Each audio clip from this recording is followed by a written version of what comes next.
السلام علیکم۔ آج آپ کے لیے ایک بہترین وظیفہ لائے ہوں۔ تھوڑا سا آپ نے ایک درود کو پڑھنا ہے تو آپ کے گناہ خدا آپ کو تمام گناہ آپ کے معاف کر دیے جاتے ہیں، یعنی اس کے تمام گناہ معاف کر دیے ہیں۔ تو آپ نے کیا کرنا ہے، وہ مخصوص ایک درود ہے، ایک مخصوص درود کا ثواب جو ہے وہ ملتا ہے آپ کو، تو وہ آپ کو ابھی بتا دیتا ہوں وہ کیا ہے۔ تو آپ نے صرف جو ہے، حضرت رسول خدا نے فرمایا کہ جو شخص ایک مرتبہ لا الہ الا اللہ وحدہ لا شریک اللہ اللہم صلی علی محمد و آل محمد پڑھے تو اللہ تعالیٰ اس کے منہ سے ایک سبز پرندہ پیدا کرتا ہے کہ جس کے پروں میں یاقوت و مروید جوڑے ہوتے ہیں۔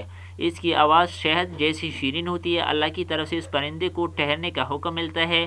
وہ پرندہ عرض کرتا ہے کہ بار الہ تو نے اس وقت تک ٹھہروں گا میں اس وقت تک ٹھہروں گا کہ جب میرے کہنے والے بخشا جائیں گا، جبکہ تو نے اب تک اس کے گناہ معاف نہیں کیے ہیں۔ تو اللہ تعالیٰ فرمائیں گا میں نے اس کے تمام گناہ معاف کر دیے ہیں، تو ٹھہر جا۔